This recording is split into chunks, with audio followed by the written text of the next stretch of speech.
You will hear a number of different recordings, and you'll have to answer questions on what you hear. There will be time for you to read the instructions and questions, and you'll have a chance to check your work. All the recordings will be played once only.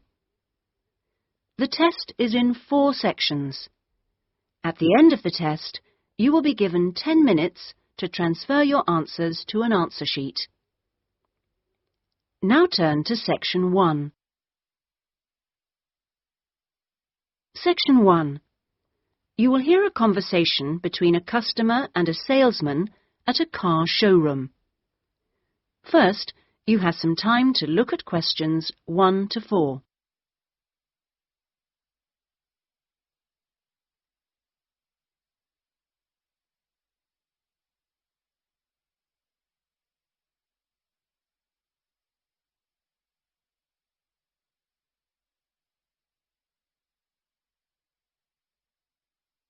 You will see that there is an example which has been done for you.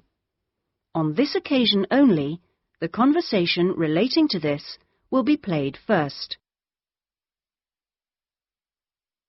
Good morning.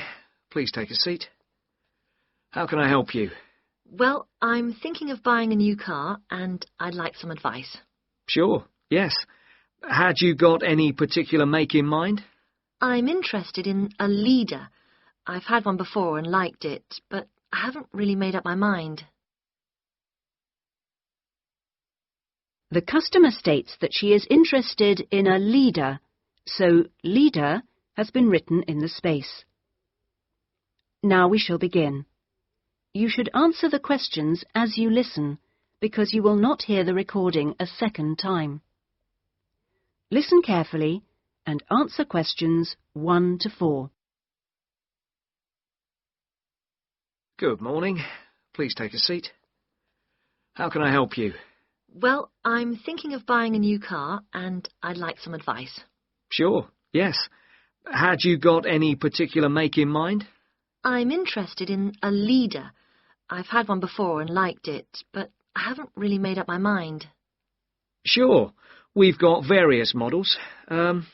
Right. What about the engine size? Any ideas? The one I've got at the moment's a 1.2-litre engine, but I find it a bit slow on long journeys. I'd like a bit more power this time. A 1.4 should do. I don't think I need a 1.6 or anything. Right. Well, I think the model you're looking at is the Max. Here's a picture. Oh, yes. Have you got one in? Yes. I'll take you to have a look at it in a minute. I'll just get a few more details. Is there anything else to do with the engine? What kind of gear change do you want? I presume you want a manual. I'd want automatic. I've never driven a car with manual gears. Right. Well now, here's the colour chart for the Max. Have you given that any thought? This blue's very popular at the moment. Yes, it is nice. I like blue. What's it called? Royal? Yes. But actually, I think I prefer this lighter shade here. Sky. Yes, that's popular too. I think I'll go for that. You might have to wait a week or so for that colour, but I assume that'll be okay. Oh, yes, fine. Well, we can go outside and you can have a good look at one, and perhaps take it out. But first, can I just ask you about finance? The cash price is going to be somewhere in the region of 7,500. How would you like to pay? Are you in a position to pay cash, or would you need credit? I'd like credit, provided the terms are reasonable. Well, you can discuss that with my colleague in a moment. We have various arrangements. Would you be interested in us taking your present car as part exchange? Yes. OK, fine. So I'll just need some details from you, and then we can do a valuation. Is that OK? Fine, yes. Before you hear the rest of the conversation, you have some time to look at questions 5 to 10.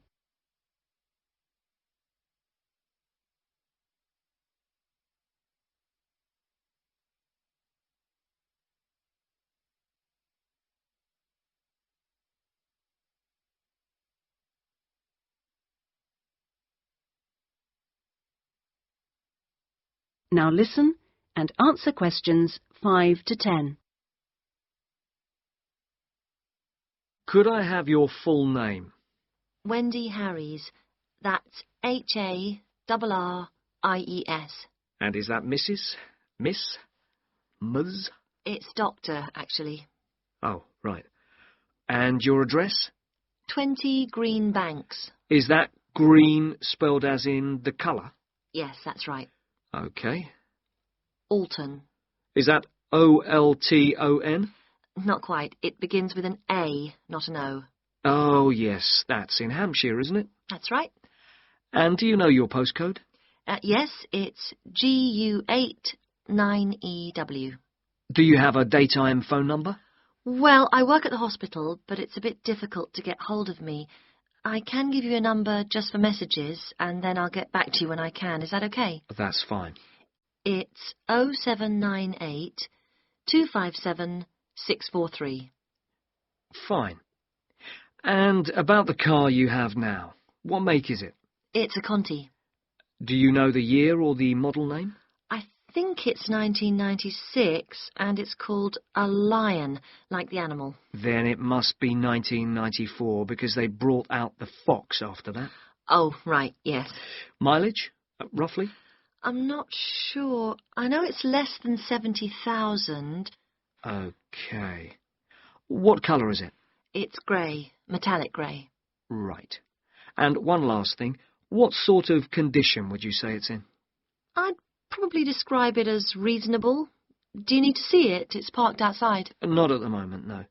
Perhaps you could call in one day next week. That is the end of section 1. You now have half a minute to check your answers.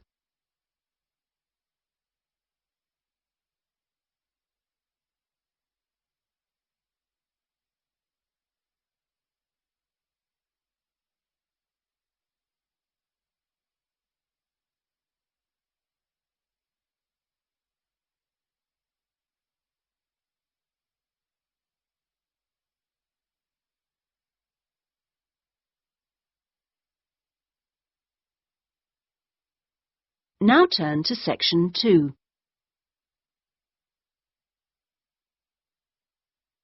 Section 2. You will hear an admissions officer from a UK university talking to a group of postgraduate students in a university abroad about applying for a place at his university. First, you have some time to look at questions 11 to 15.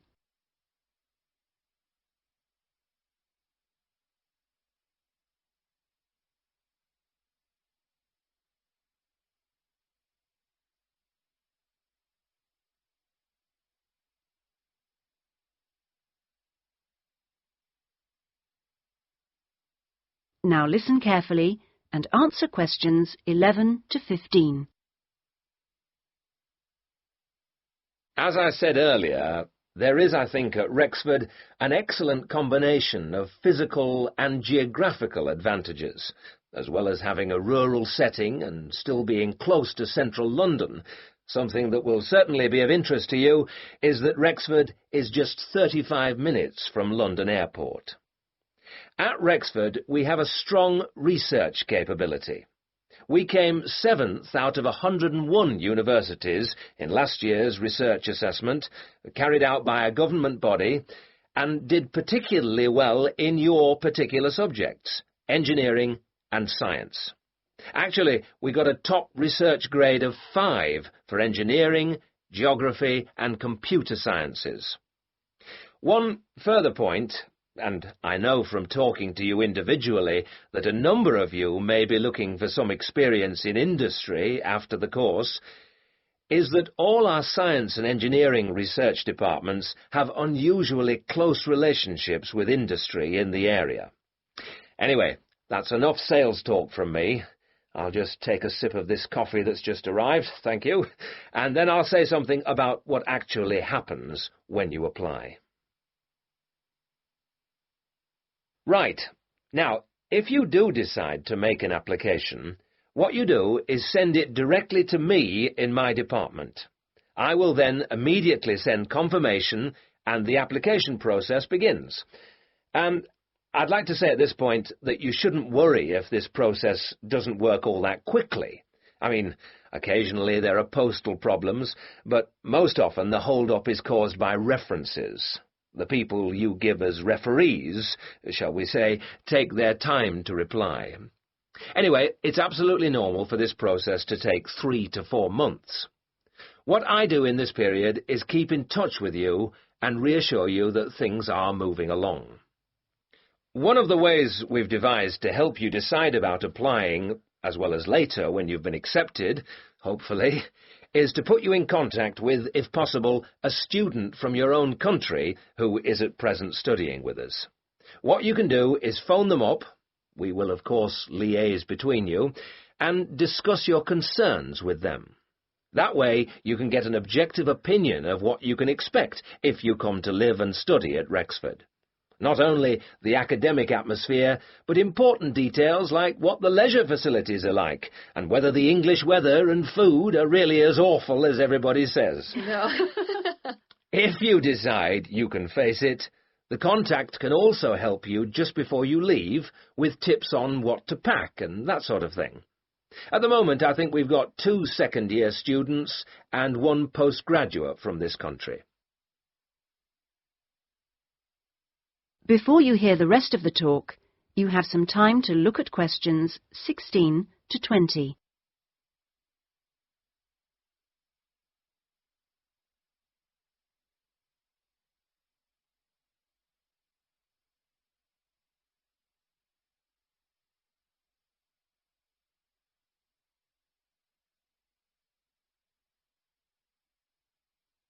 Now listen and answer questions 16 to 20.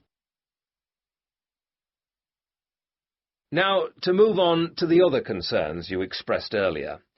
At a UK university, as I'm sure you know, you will be in an environment where independent learning is the norm, which takes most students a while to adjust to, and at a time when you will be separated from your normal surroundings, and in most cases, your family.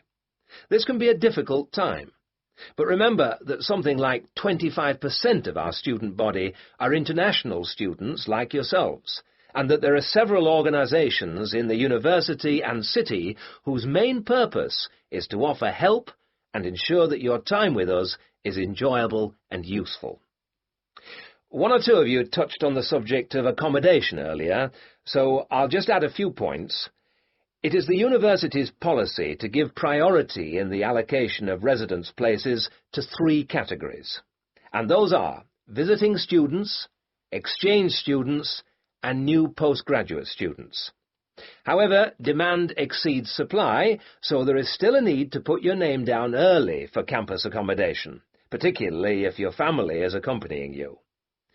This means that the earlier you decide whether you want to study with us, and so get the procedure moving, the better it will be for everybody. Yes? What if you would prefer to live outside the university? If you're planning to live off campus, you've got to sort things out even earlier. As with everything in short supply, the good accommodation gets snapped up months before the beginning of term. In other words, if you're starting in October, you need to be thinking about it in June, or at the very latest July. So you do need to think very carefully about what you need, how much you can afford to pay well in advance. What you can't do is leave it until a few days before the start of term. The agencies in town are pretty good. It's just a matter of contacting them in good time. Of course, we have a full-time accommodation officer available to help all students. She'll get in touch with you when you're accepted. She's got plenty of contacts in the town and will deal with the agencies on your behalf. 1 or 2 of you asked me earlier about your level of spoken English. Obviously, most of you have already achieved a lot. I wish I could speak your language half as well. Having said that, though, I'm afraid the lecturers will make little or no allowance for the presence of non-native speakers in the audience. So anything you can do to improve your spoken English, even beyond the pretty high levels most of you have already reached, will help make your stay with us that bit more fun for you. Some extra practice before you arrive is worth more than, For example, private lessons afterwards when you won't really have time. Oh, and one last thing before I invite further questions. It's very important that you always... That is the end of section 2. You now have half a minute to check your answers.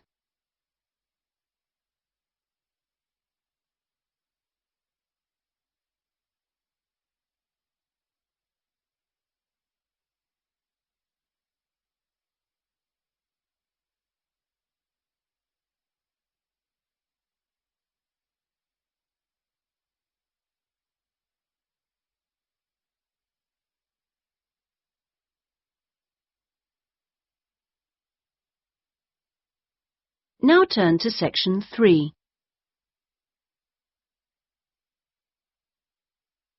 Section 3. You will hear two friends discussing a course they have just done. First, you have some time to look at questions 21 to 27.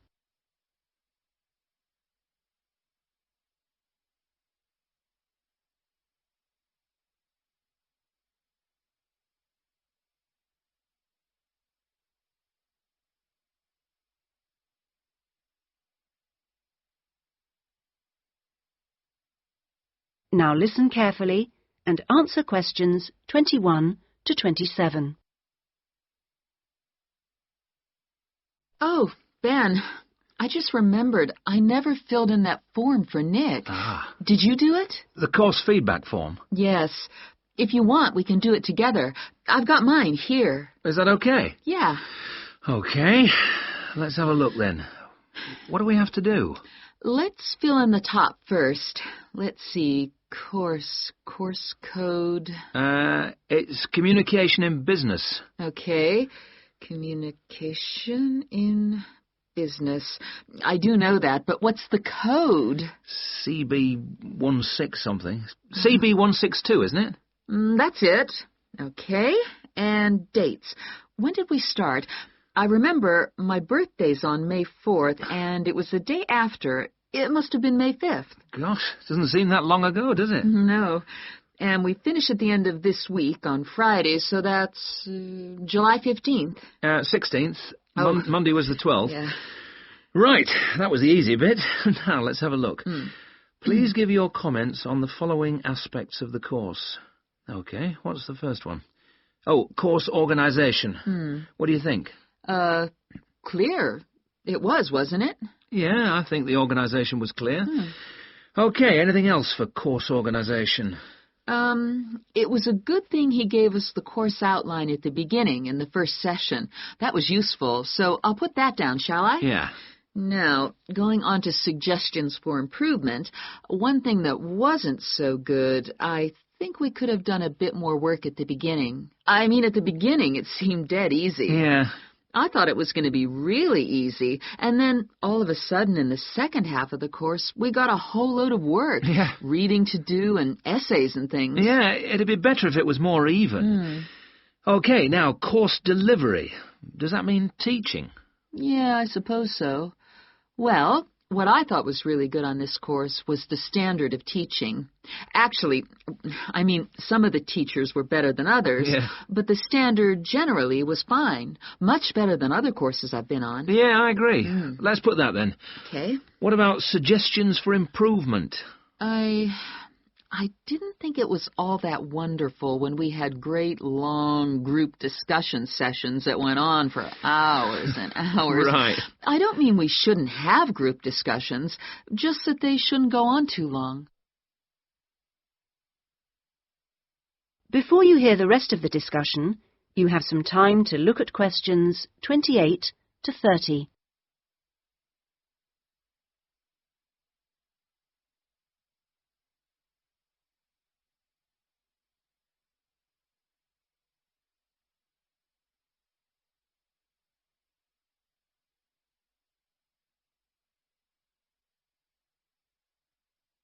Now listen and answer questions 28 to 30. Now, on to materials and equipment. Oh, now, what was good about some sessions was the handouts. Yes, I thought all the handouts were good, actually, and some were great, with website addresses and everything. One problem, though, with materials was the key texts. Yes, there just weren't enough copies on reserve in the library. And if you can't get the key texts before the session, how are you supposed to do the reading? Yeah. And not enough computers. You have to wait ages to get one. Okay, testing and evaluation. Well, I don't know. It's hard to say until we've got our written assignments back. Oh, don't talk about it. I only got mine in yesterday. It was a real struggle. Oh, I hate to think what mark I'll get. Yeah, but at least we've done the oral presentation. I thought that was good, the way I got my feedback really quickly. Yes, it was. And I liked the way we knew what would be evaluated on. We knew the criteria, so we knew we had to think about clarity, organization, and so on. Yeah, but I'm not so sure about the written work. One thing, I think, is that there's just too much. It's really stressful. Oh, yes, I'd agree. And I don't see why they can't let us know the criteria they use for marking. The written assignments, but he told us. No, for the final exams. Oh. What are they looking for? What are the criteria? What makes a pass or a fail? Yeah, I never thought of that. It'd be really useful. Okay, any other comments? I thought student support was excellent. Yeah, me too. Okay, excellent. Other comments? No, I can't think of anything else. Nor me. Okay, so that's done. Thanks, Ben. No, thank you. That is the end of section 3. You now have half a minute to check your answers.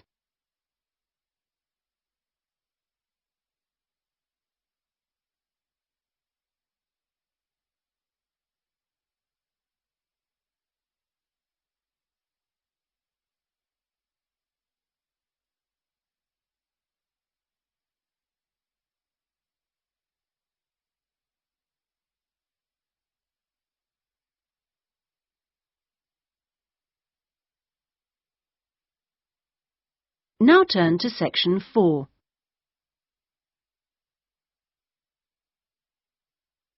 Section 4. You will hear a student giving a presentation about a project on household waste recycling. First, you have some time to look at questions 31 to 40.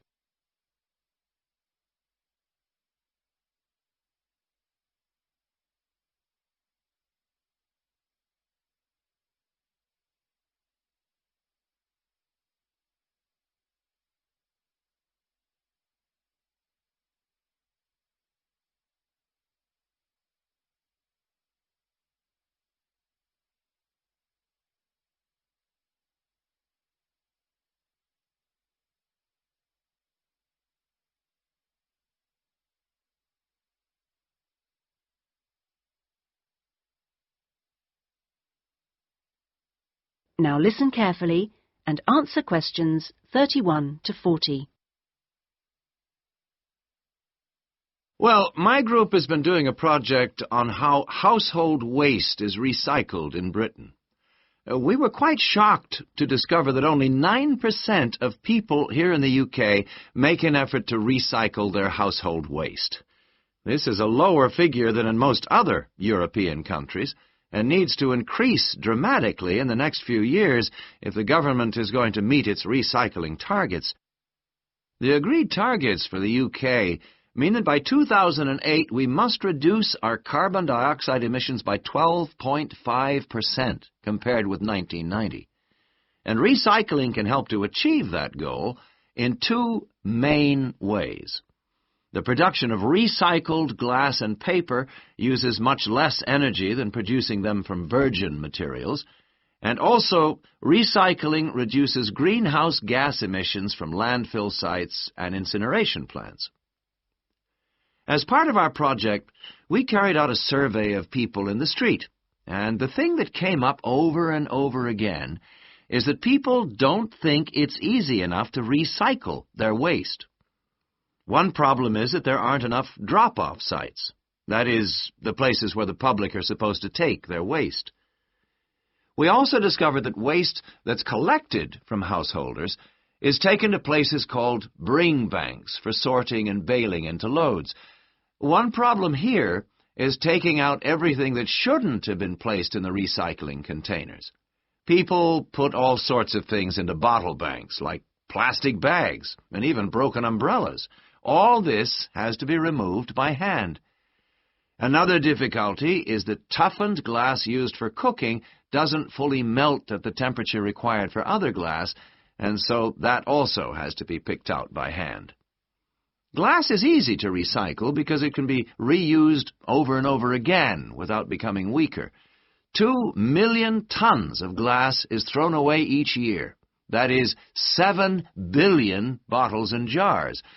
But only 500,000 tons of that is collected and recycled.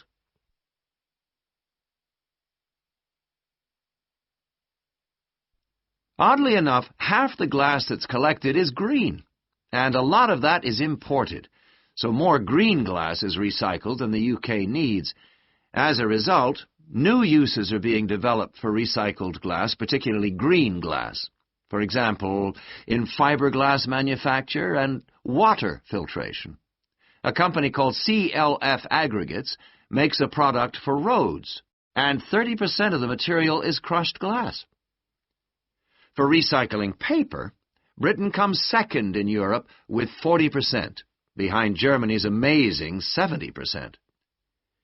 When recycling started, there were quality problems, so it was difficult to use recycled paper in office printers, but these problems have now been solved.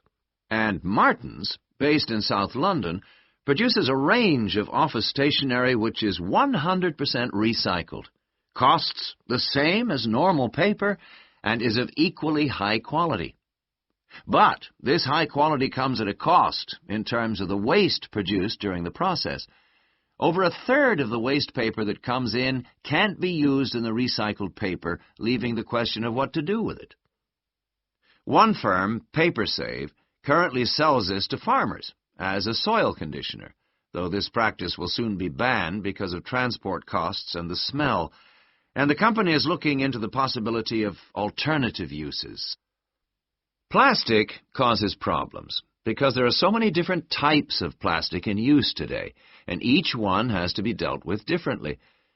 Packrite recycles all sorts of things, from bottles to car bumpers, and one of its most successful activities is recycling plastic bottles to make containers which are used all over the country to collect waste.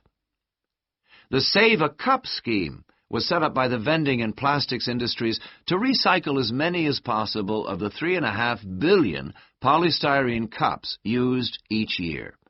At the moment, 500 million polycups are collected, processed, and sold on to other businesses such as Waterford, which turns the cups into pencils, and Johnson & Jones, a Welsh-based firm, which has developed a wide variety of items, including business cards.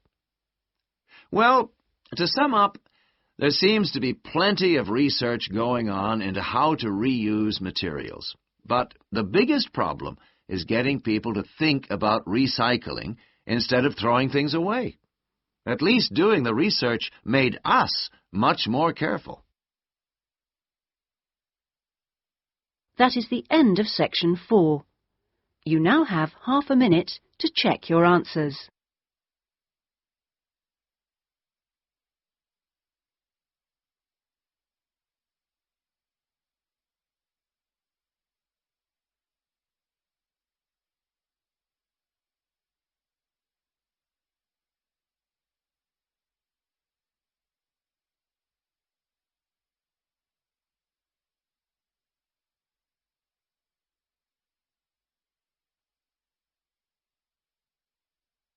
That is the end of the listening test.